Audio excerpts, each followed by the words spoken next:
Today we're building a set of Subaru Legacy taillight. This set's a little bit similar to some of our other builds because it's an illumaesthetic kit inside of a set of taillights, but what's different about it is this note right here that I made on the board. Normally when we build lights, we keep them all black, but this customer wants to leave the chrome housing alone and even wants this housing to be chrome. So to turn these boards chrome, we're gonna use some vinyl. First, we obviously need to peel the paper that is on these right now.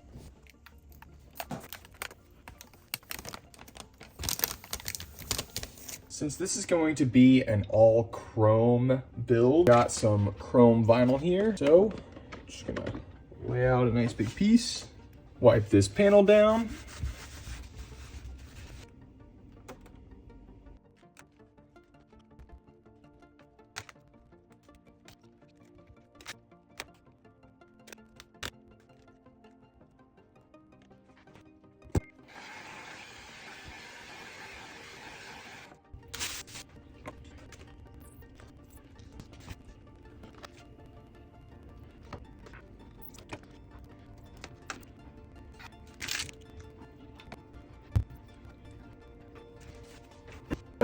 This looks really good, but we obviously cannot put any LEDs through this yet. So we're gonna have to go through a very tedious process of cutting out all of these little tiny holes. We are going to have to use a razor blade and not a drill bit, because if you use a drill bit, it'll catch the vinyl and just tear it. Don't ask me how I know. Okay, so I'm pretty sure that this is how we're gonna have to do this. Just like that, only like 100 more times. Unfortunately, this is going to take forever.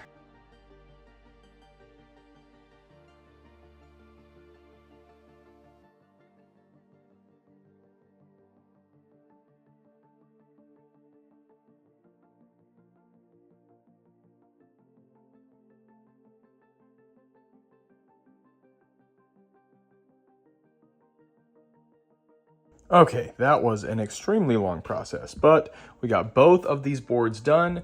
So now I'm gonna come over here and start installing the actual LED. I spoke with a customer and asked them if they wanted to have an all red, no amber set of lights, and he would like the amber turn signal to be in there. So we're gonna do obviously red for brake, we're gonna have an amber turn, and white for reverse. This obviously looks really confusing the way that it is. So I like to go ahead and mark all over the board and separate everything out into sections. So we've got our reverse, which is going to be white. We've got our amber, and all of this around here is going to be red. I am personally gonna start with the reverse section. So the way that I'm gonna do this is by separating these out into little rows of 3 all the way down. Thanks to the illumaesthetic cheat sheet, we can just quickly check. It's going to be a 470 ohm resistor for each of these. So I'm gonna go ahead and mark that in this section.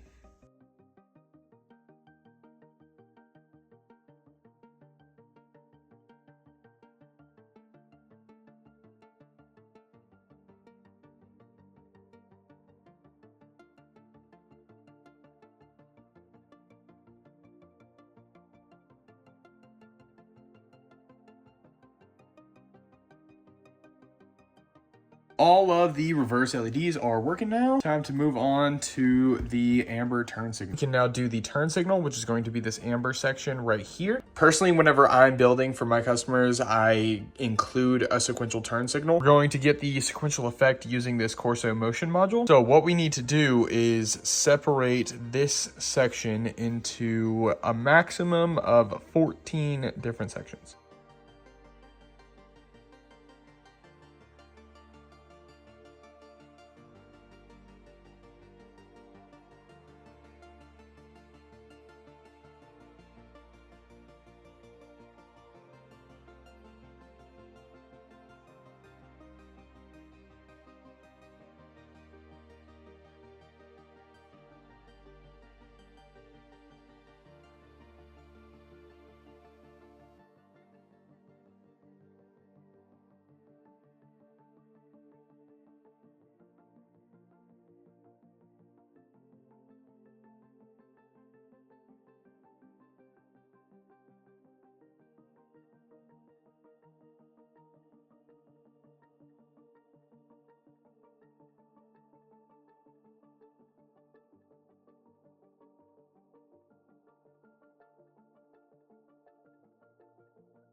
Both of the LED taillight boards are completely built out now, so now it's time to prep the inner housing. I say inner housing, but it's all one piece. So the first thing that we're gonna do is take this red piece off, and it looks like all that we need to do is remove that screw, and that screw. We're gonna find out.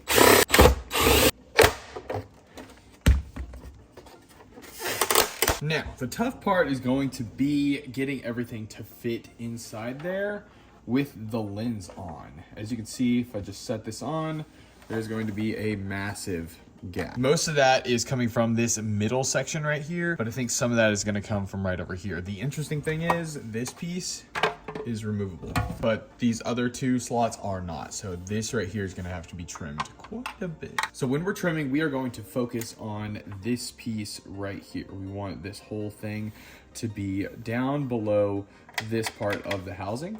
So I believe we're just going to trim right through here, all the way around to get it flush.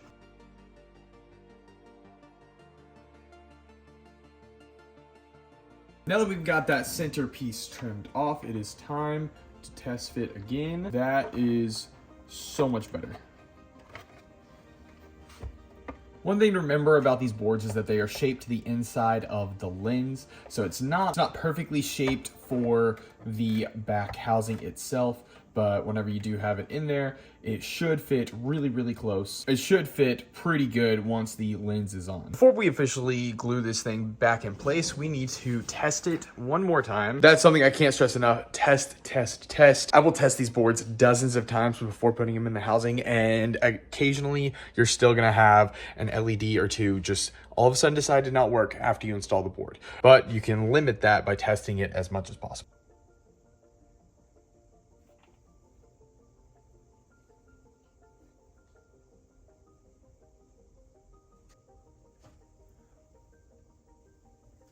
Okay, see, this is why we test. This is the only ground for this entire LED board, and it controls the turn signal module. There is no ground for the reverse or the park/brake. I don't know what I was thinking, but I didn't wire that up yet.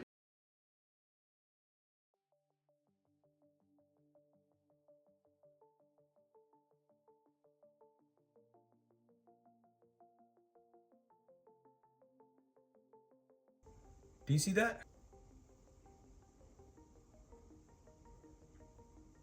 Parking light works, brake light doesn't. Okay, clearly something is wrong with that, and I need to figure that out. But first, I want to get this set up in place and curing, because hopefully by the time I have this thing done curing, I can have that fixed and set in place as well, and then they can both be cured up about the same time. So what we need to do is obviously put some glue down and set this on, and then tape it so that it holds in place while it cures. But what we also need to do is make sure that all these wires are long enough to go out the back so that we can wire everything up properly.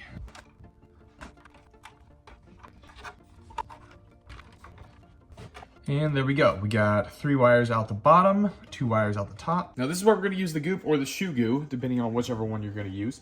And we are going to start by putting it right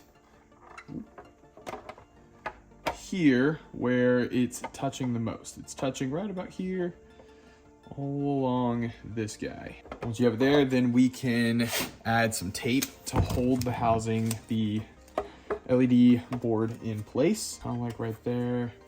Probably gonna adjust this a little bit once we get it taped up. Okay, I don't love how this is sitting right now, so let's do some adjusting.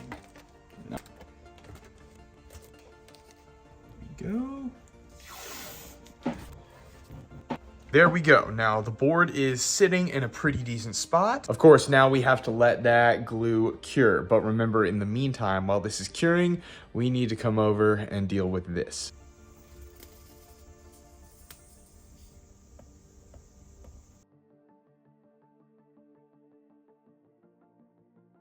Okay, crisis averted. We got a couple of dead LEDs replaced, and we replaced the drop-down module that was causing the short out, and we added some electrical tape on the bottom so it doesn't short anything out anymore. Now we can get back to modifying these taillight housings to get ready for the housing. So if you remember, we gotta remove these screws to get this piece out, and then we can trim this. Now it is time to trim this light. So there's no blade in that. Well, this screw is completely stripped out. So I either need to buy a replacement head for it or just buy a whole new ultrasonic cutter. But these are like 500 bucks. Thankfully, we had the other ultrasonic cutter, so I just used that one. And now this one is set in place, curing up alongside this one. Personally, I like to wait overnight for the adhesive to cure, especially when it comes to LED boards. You really do not want those things to fall out. So I will see you tomorrow. Okay, these had a chance to cure up overnight. So now it is time to test them, and then we can put the lens on.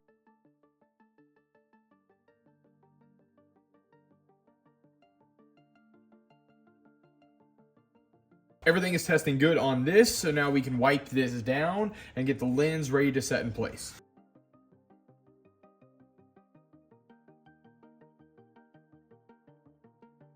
Now that we have our lens taped back in place, we can add our goop onto the lens itself. So I'm going to put it right in between the lens and the back housing.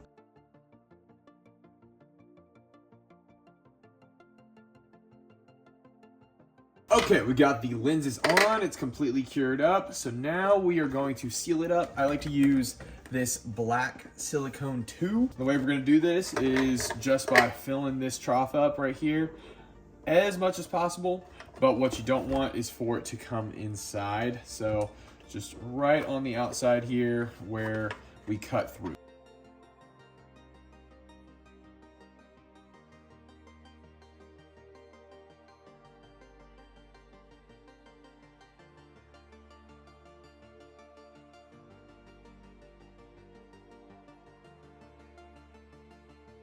Now that the light is completely sealed up, we can tape off the edges. We need to do that because if you look pretty close here, that is a very, very ugly cut. Happens every time you have to cut open a light. So what we do is we paint the edges. Accidentally filmed that as a time lapse, but what I said was now it's time to paint it. I got the first layer on. That's just primer, so now we're gonna do the metallic next. Okay, this paint has cured up and is ready to peel off.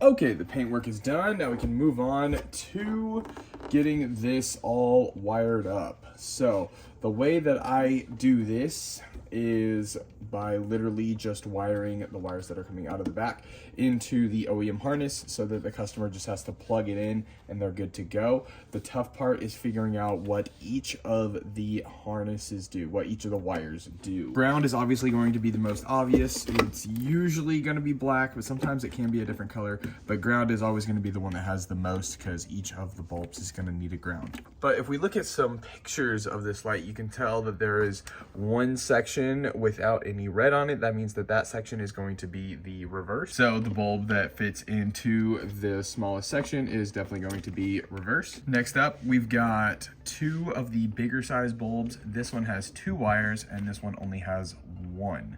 So this one is definitely going to be our park and our brake. I'm not sure which one is which. And that leaves this one to be our turn signal. So we've got ground and turn signal right in here. We are going to go ahead and snip and label these 2 wires, and then we'll figure out what these 2 are. Okay, so we found out that the red wire is the park wire and the white with the black stripe is going to be our brake wire. And obviously black was ground.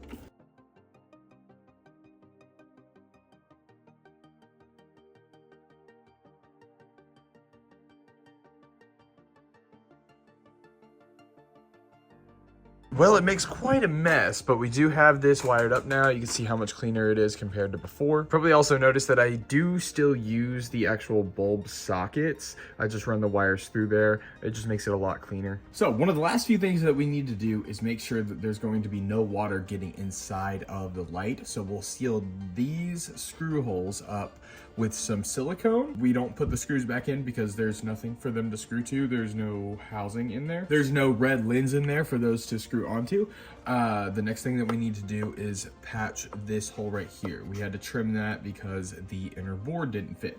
So we're going to use some just basically leftover plastic. If I was smart, I probably would have saved the piece that we cut off. I didn't even think about it at the time, but probably would have just saved that and then use that to melt in there, and then we can seal it up. For this, we're gonna use a hot knife, and I'm literally just gonna cut this stuff with some scissors.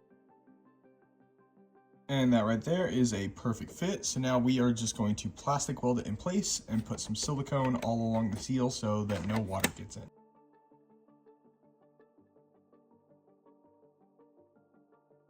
Okay, we've got all of that sealed up completely. The last step for this light is to double check around all of these edges here and make sure that there is no pinholes. And then of course, test it one more time, make sure all of those lights are working, and then we can box these things up and ship them out. And all done. That is how you build a set of illumaesthetic Subaru Legacy taillights.